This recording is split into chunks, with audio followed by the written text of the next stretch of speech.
Film consecration एक supernatural horror film है जिसमें रहस्य, धर्म और एक महिला के अतीत के बीच की कड़ियां देखने को मिलती है। आइए इस फिल्म की पूरी कहानी को समझते हैं। कहानी की शुरुआत ग्रेस नाम की एक महिला से होती है जो एक नेत्र रोग विशेषज्ञ ऑप्थेल्मोलॉजिस्ट है और अपनी जिंदगी में अकेली रहती है।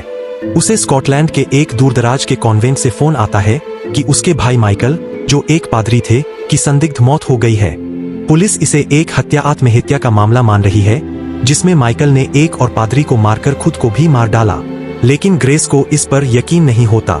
उसे पता है कि उसका भाई कभी ऐसा नहीं कर सकता। सच्चाई जानने के लिए ग्रेस उस कॉन्वेंट में जाती है जो कि माउंट सेवियर कॉन्वेंट है। वहां वह मदर सुपीरियर से मिलती है जो बहुत ही रहस्यमयी और डरावनी लगती है। वह उसे बताती है कि माइकल पर शैतान का साया था जिसकी वजह से उसने यह सब किया। लेकिन ग्रेस को उन पर बिल्कुल भी भरोसा नहीं होता। कॉन्वेंट में रहने के दौरान ग्रेस को अजीबोगरीब चीजें दिखना शुरू हो जाती है। उसे अपने भाई के भूत के दर्शन होते हैं जो उसे चेतावनी देता है कि वह यहाँ से चली जाए। उसे ऐसी यादें और विजन्स भी आने लगते हैं जो उसके बचपन से जुड़े हैं। धीरे धीरे उसे यह एहसास होने लगता है कि इस कॉन्वेंट का उसके और उसके परिवार के अतीत से गहरा रिश्ता है। कॉन्वेंट के अंदर ग्रेस को एक और पादरी, फादर रोमेरो, मिलते हैं जो वेटिकन से आए हैं और इस मामले की जांच कर रहे हैं। वह भी मदर सुपीरियर से असहमत नजर आते हैं और ग्रेस की मदद करने का नाटक करते हैं। ग्रेस अपने भाई माइकल की डायरी भी खोज लेती है जिसमें कुछ अजीब और कोर वाली भाषा में लिखा हुआ है। फिल्म में दिखाया जाता है कि ग्रेस और माइकल के बचपन में उनके पिता ने उनकी मां को मार दिया था। उनके पिता को लगता था कि ग्रेस शैतानी है क्योंकि उसके पास कुछ अजीब शक्तियां थीं। इस वजह से उन्होंने ग्रेस को एक पिंजरे में बंद कर दिया था। ग्रेस ने इन सारी कड़वी यादों को दबा दिया था और भूलने की कोशिश की थी।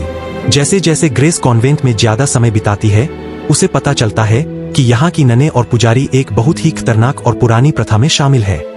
उन्हें एक खास तरह के पवित्र अवशेष की तलाश है जो एक शक्तिशाली ताकत है। उनका मानना है कि ग्रेस ही वह चाबी है जो उन्हें उस अवशेष तक पहुंचा सकती है। फिल्म का सबसे बड़ा मोड़ तब आता है जब पता चलता है कि ग्रेस कोई साधारण इंसान नहीं है।